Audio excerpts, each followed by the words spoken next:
Let's start with a bit of a visualization exercise. Who comes to mind when I say the word coder? Think of someone who can whip up a quick computer program or knows multiple different programming languages. Do you have someone in mind? Maybe, okay. Who pictured Mark Zuckerberg? Quick show of hands. Anyone? Okay. Who pictured some other Silicon Valley geeks? Me too. Who pictured Lindsay Scott? She's a top model, a Victoria's Secret angel, yet she's coded several popular mobile apps. Who pictured NG Collins Gaba, a 17-year-old Cameroonian boy who's a self-taught coder, yet just won a huge international coding competition run by Google?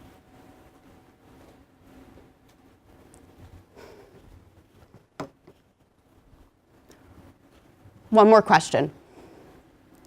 Why didn't you picture yourself?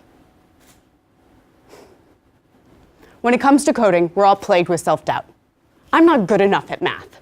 I can't get the syntax right. I'm way too old to start coding now. These are exactly the myths I'm here to dispel. I'm confident you can learn how to code and that your professional life will be better for it. Regardless of whether you're an executive assistant, senior executive, or MBA student, you can make it through the ups and downs and become a true coder. For me, self-doubt was a familiar feeling. In the fall of 2015, I enrolled in Stanford's intermediate computer science class, CS 107. The class was over capacity, so we met in an extra-large auditorium in the business school, CEMEX.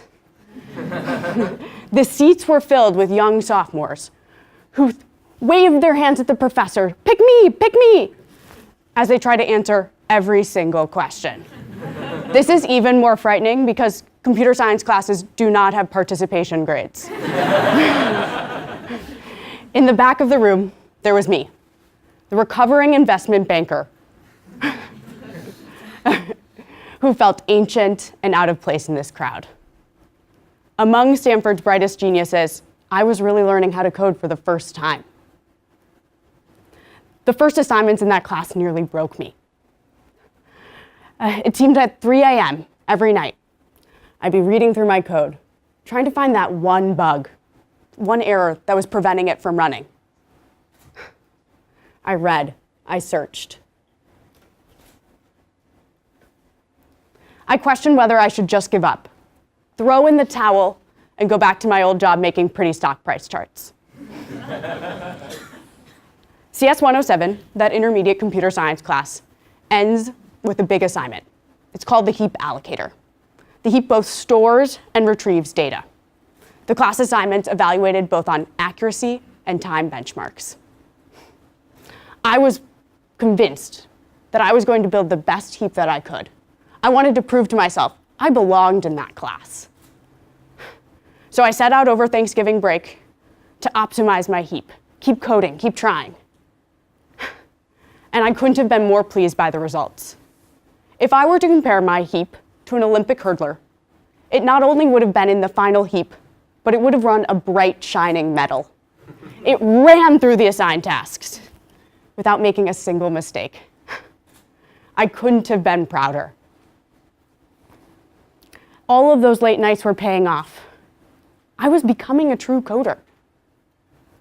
A similar victory is available to you.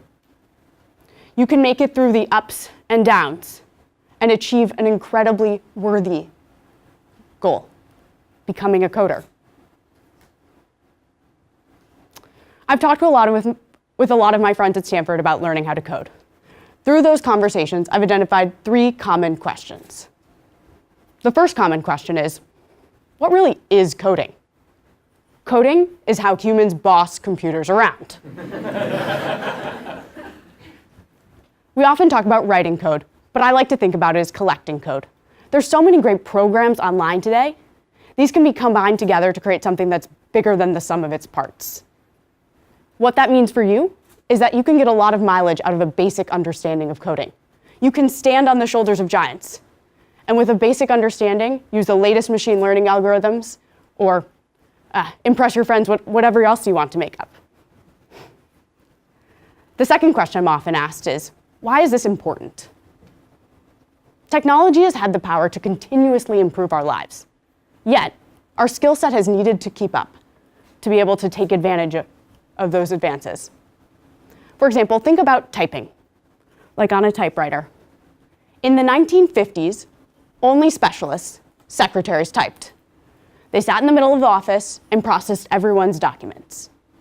But time passed, and in the 1980s, personal computers became prevalent. Then, it was no longer sufficient for just secretaries to type. Everyone in the office needed to learn how. That's brought us today, where typing is an omnipresent skill. I expect we'll go through the same trajectory with coding.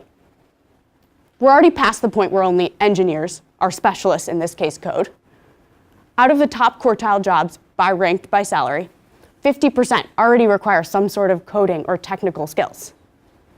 So that means that there are the marketers, data scientists, biz ops people, those beyond engineers who are already coding.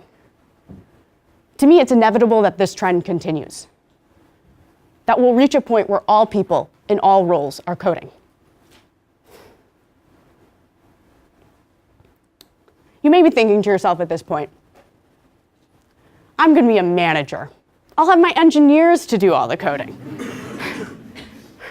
What a good wishful thinking. To be able to effectively communicate with engineers, an understanding of code is critical. It helps you speak the same language and be able to do your work faster and more effectively. The third question I'm often asked is, how do I get started? We are incredibly fortunate at Stanford to have incredible coding resources available to us.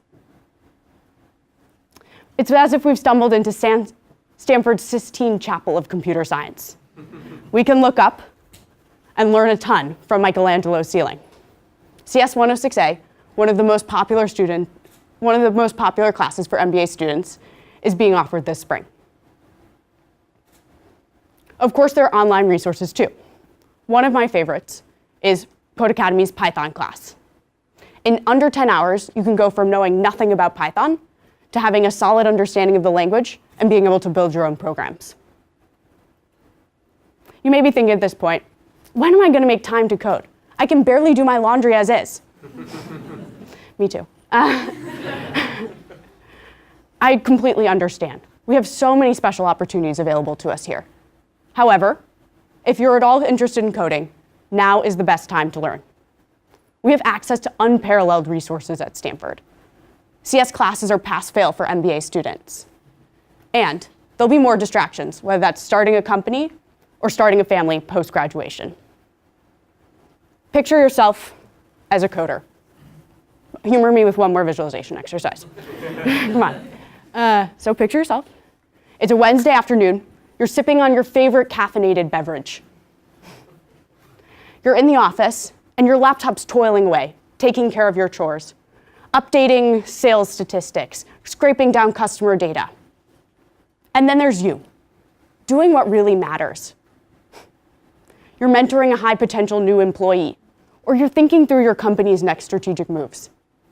You're doing the things you came to Stanford GSB to learn how to do. What an incredible vision. Don't let the opportunity to make this a reality slip by. With confidence in your own abilities, take a class and start coding.